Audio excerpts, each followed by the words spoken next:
Hey, what's up, guys? This is Wednesday's lesson, Wednesday, March 18th. And after you guys watch this lesson, there will be a worksheet, which you may have seen, which is going to be attached to the assignment. And that is due tomorrow, which would be Thursday, by the time class begins. All right. And just a reminder, Thursday's class will be a live conference. I will put notes into the conference and I will teach them as I would be teaching you in class. And you're just going to be jotting down the notes and the split screen into Notability. All right. So just to remind you, if you're in third period, Thursday's class will start at 9:58, as third period would usually begin at. Fifth period, if you're in that class, 11:22 is what time fifth period usually starts. And then eighth period, your class will begin at 1:28. All right, so just so we're on the same page, that's for Thursday. But this lesson is Wednesdays, and a real quick one today, just 4 slides I want to get through in regards to what we kind of had left off with. So the war is over, obviously, and there are some things that we realize we have to more or less address now that the war is over. We have kind of, it's almost like we had the mirror held up to our faces as a country during the war, to the realization that we have to fix a few things in order for us to be successful as a country moving forward, especially as I mentioned yesterday in yesterday's lesson, how the American system, this idea that was kind of like a federalist policy that now the Democratic Republicans have kind of embraced, of maybe industrializing ourselves and relying on American products, and things that maybe 20 years earlier would have been seen as a very strict federalist policy, has now kind of been embraced by everybody. So the first issue that we're going to talk about today, real quick, there's 2 of them today, is the Second National Bank. Now, we were introduced for the first time in 1791 to the National Bank under Hamilton's financial plan, right? So the second report was the report on the National Bank. And the National Bank was something that was definitely a controversy at the time. As you guys hopefully remember, the National Bank was seen as something that was supposed to be only supporting the wealthier people in the country. Democratic Republicans were very against the National Bank to begin with. But if you remember, that was something Washington believed was necessary. So he had enough votes in Congress to get the thing approved. So the first National Bank was passed in 1791, and it was given a 20-year expiration date, right? So after 20 years were up, they'll go back and renegotiate it. If they want to do a different one or a new one, if they want to renegotiate another bank or whatever the case is, right? So in 1791 is when the first national bank was passed, and it said we're going to relook at this in 20 years. Well, fast forward 20 years from 1791, and now you're in 1811, and the first bank closes in 1811. The problem is we go to war the following year, so this is a problem.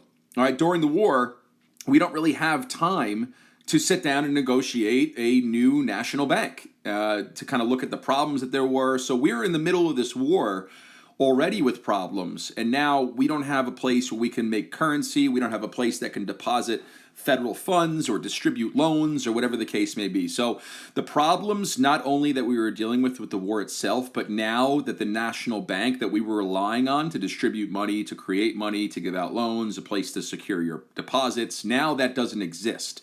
So to add insult to injury, this makes it even more of a difficulty for us to be able to compete during the War of 1812, which was really one of the reasons why maybe we were looking as a country to maybe get out of this thing in the first place. So War of 1812 brings back a need for a national bank. So we're going to sit down and renegotiate this, obviously, as time goes on. So let's see what happens with the second national bank.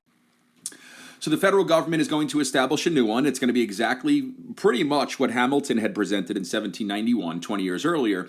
This bank will also have a 20-year lifespan on it. So you fast forward, it's established in 1816 after the war is over. So you fast forward 20 years, and in 1836 is when we're going to have to look at this national bank again. So the common theme here is each of the 2 national banks that we have created in our country's history at this point, this being the second one, had 20-year lifespans on them. All right, and then we can sit down and negotiate them even before they expire or whatever the case is, right? If we see there's problems with it, we can change it, but they will be sitting there for 20 years as is, all right?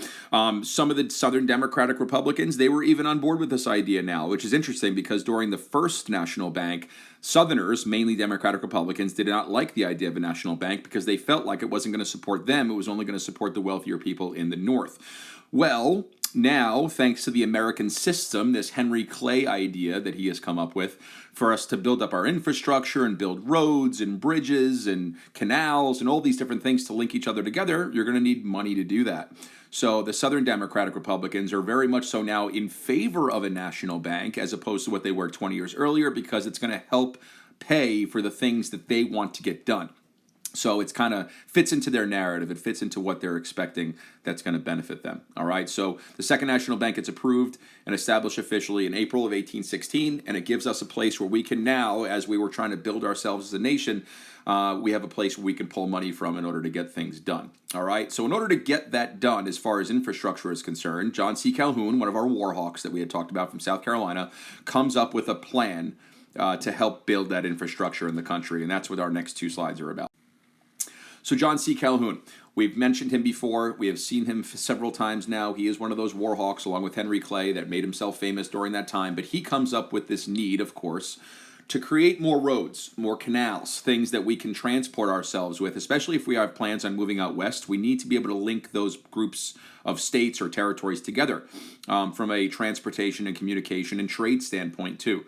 So proven during the War of 1812, there was definitely a need for more roads in the South, all right, because we have to more or less unify all these parts of the country together, and in doing that, you have to be connected physically, right? So the government, John C. Calhoun is calling for, it's called the bonus bill. The bonus bill would give $1.5 million bonus used from the bank to go pay for roads in the South and canals and things like that. That way we can link each other together physically.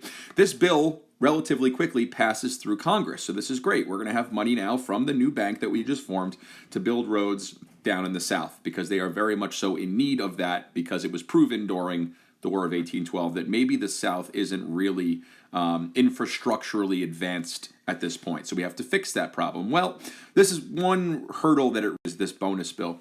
This bonus bill is going to go to Madison's desk, and if you guys remember the policy of how it works, right? The bill goes through Congress, it gets 2/3 majority vote.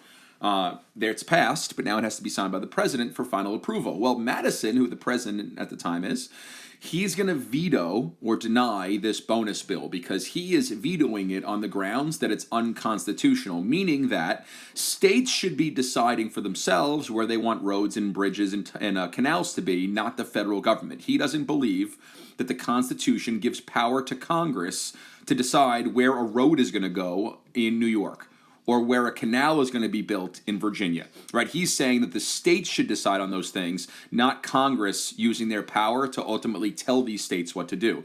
So the bonus bill had good intentions. However, at the same time, President Madison brings up the point of it is probably unconstitutional, so we can't do this. So he vetoes the bonus bill. And what that ultimately does is it puts an end to the American system plan that Henry Clay presents, right? Henry Clay comes up with this concept of we have to industrialize ourselves, we have to make factories and build roads and canals and bridges and all these different things that have great ideas. But now that Madison believes that the government's job is not to decide these things, it's for the states to decide, that kind of puts an ultimate end to Henry Clay's idea. And unfortunately, the American system falls apart, this plan that Clay comes up with, and this leads to something called sectionalism, where your loyalty is going to be to your region. So basically, New England is going to worry about New England, the South is going to worry about the South, the West is going to worry about the West, and they're going to kind of grow separately. So in a weird way, this actually hurts the United States from an internal standpoint as opposed to helps them,